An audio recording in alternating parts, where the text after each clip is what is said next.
लेना, साथ से कोई गलती हो तो क्षमा करना।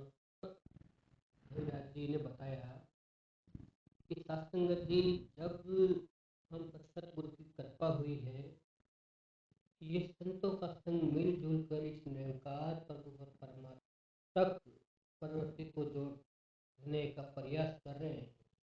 इस निरंकार परम परमात्मा इस प्रवृत्ति को जोड़ने का प्रयास लगातार कर रहे हैं और ये सतगुरु युगों युगों से इसी उद्देश्य को लेकर लगातार इस धरती पर विचरण कर रहे हैं। तो एक ही उद्देश्य को लेकर इस मानव जाति को इस मूल से जोड़कर इस निरंकार से जोड़ना, लगातार ये काम आज भी जारी है और ये सतगुरु ने अपना काम लगातार कर रहे हैं। सतगुरु ने अपना काम कभी बदली नहीं किया है। संतों, सतगुरु ने आज भी पहले जैसे ही जो रीत चली आ रही है उसे निभा रहे हैं, जो आज भी चल रही है और उसे अंत से जोड़ रहा है। निरंकार का ज्ञान करवा रहे हैं, चाहे वह ज्ञान लेने लायक है या चाहे ज्ञान लेने लायक नहीं है, तो सतगुरु है, ये सबको सत्य में ज्ञान करा दिया है।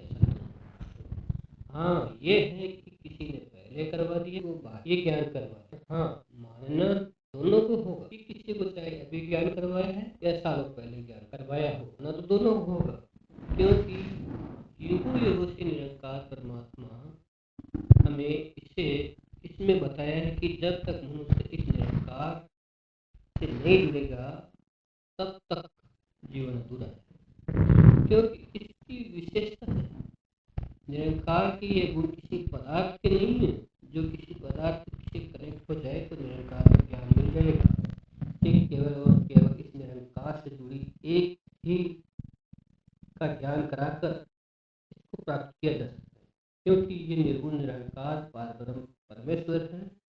ये तो निरंतर युगों युगों से कर्म करते आ रहे हैं, लगातार ज्ञान कराते आ रहे हैं। ज्ञान भी ये क्रम जारी है। आज भी ऋषि मुनियों के बताए हुए मार्ग पर चलना है, क्योंकि ऋषि मुनियों ने जो बात बताई है वो बिल्कुल सत्य है।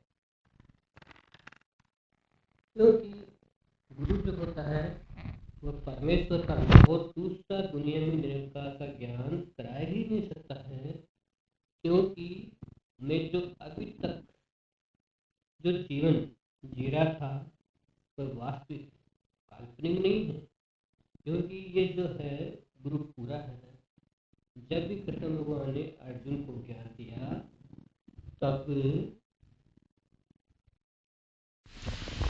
तो आओ प्यारे साथ संगत, जब श्री कृष्ण भगवान ने अर्जुन को ज्ञान दिया तब उन्होंने क्या कहा कि आगे से नमस्कार, पीछे से नमस्कार, यहाँ वहाँ सब जगह निरंकार है, ये अजन्मा है, इसे कोई जला नहीं सकता, पानी भिगो नहीं सकता, हवा उड़ा नहीं सकती, ये तो सर्वत्र है, सर्वव्यापी है, सब जगह है, सब कुछ इसी में है, तो फिर मैं किस बात का संदेह करूं, जब इसी में पूरा ज्ञान करा दिया और यही ज्ञान युगों से ऋषि मुनियों करा रहे हैं और आज समय की सदगुरु माता सुदीक्षा भी यही ज्ञान करा रही है, तो क्यों मैं इसे पूरा ज्ञान करा सकती है, दूसरा तो नहीं करा सकता है। इसलिए इस ज्ञान को सतगुरु रूप इस संत महात्मा जो आज के समय की सदगुरु माता सुदीक्षा जी इसी ज्ञान को सारी दुनिया के अंदर बांट रहे हैं और सबको आशीर्वाद दे रहे हैं, तो क्यों इस ज्ञान का पूरा ही करा सकता है, क्योंकि इस ज्ञान को वही पूरा करा सकता है जो पूर्ण सतगुरु है।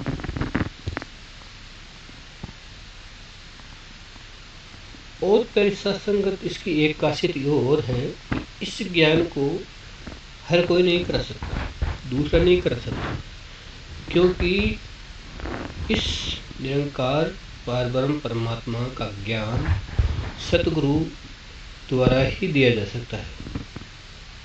इसलिए संतों महापुरुषों, आज जो भी अवस्था है इस सतगुरु के चरणों में बैठकर अपने सबने सीखा है, अपना जीवन गुजारा है और आगे भी यही जीवन सतगुरु के चरणों में बैठकर गुजरता जाए।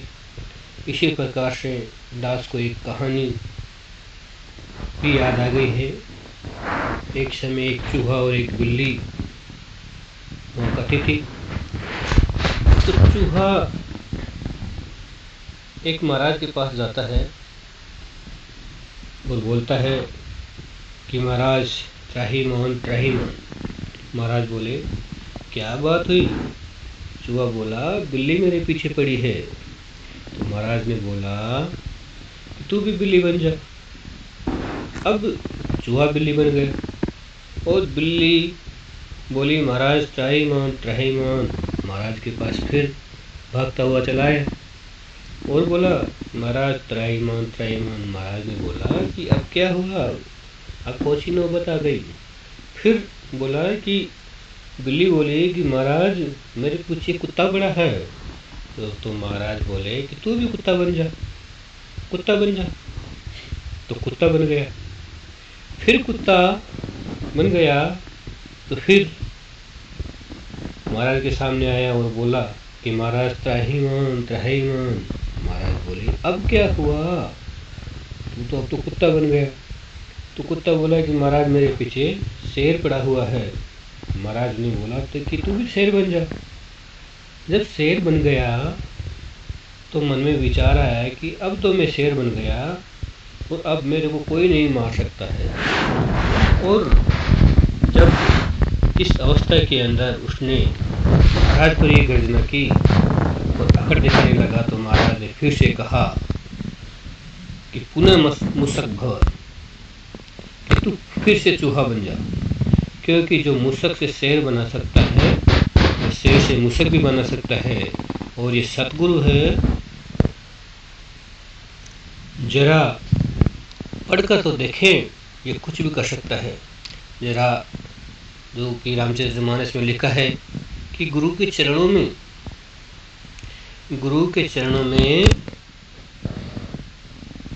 चरणों के अंगूठे के नाखून पर सर लग जाए तो फिर बात ही क्या कि कितनी प्रशंसा गाई है सतगुरु की।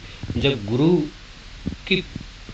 की रामचरितमानस में लिखा है कि अगर मनुष्य सतगुरु के चरणों के अंदर बैठकर अगर सतगुरु के अंगूठे के नाखून पर भी हमारा सर लग जाए तो फिर हम इस सतगुरु की कितनी प्रशंसा कर सकते हैं। क्योंकि सतगुरु पूरा होता है और वह हमें इस निरंकार प्रभु परमात्मा का ज्ञान करा दिया है तो फिर हम इस जीवन से मुक्ति मिल जाती है। और ये मानो कि इस सतगुरु के माध्यम से हमें इस निरंकार का जीवन जीना सिखा दिया है। लेकिन मैं ये नहीं कर सकता, लेकिन हम यही गलती कर देते हैं कि इन्हें तो ये यज्ञ रच दिया और जो मैं ये कह रहा हूँ वो सब सतगुरु के चरणों में बैठकर सीख रहा हूँ।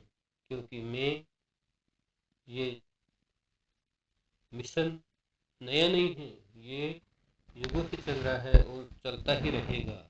हाँ, और एक बात और दास को याद आ गई है कि वो जो त्रेता युग में राम सेतु बनाया था, क्या वो बनाना जरूरी था? जब राम के नाम से पत्थर तर सकता है तो मानव क्यों नहीं कर सकता, तर सकता है। तो दास बताना चाहता है कि जिनका एक दूध हिमालय पर्वत उठा के ला सकता है तो 100-200 मानव को उठाकर नहीं ले जा सकता। परंतु प्रभु राम ने सेवा करवानी थी, ये प्रभु किसी भी रूप में सेवा करवा सकता है। और फिर दास आपके साथ इतना ज़्यादा तो नहीं जानता है, लेकिन जैसे भी आपकी कृपा बनी है दास के ऊपर, दास भी आपके चरणों में बैठकर सीख रहा है और आप भी संतों से सीखता रहेगा हमेशा हमेशा के लिए। तो आपके साथ संगत दास से कुछ बोलने में गलती हुई हो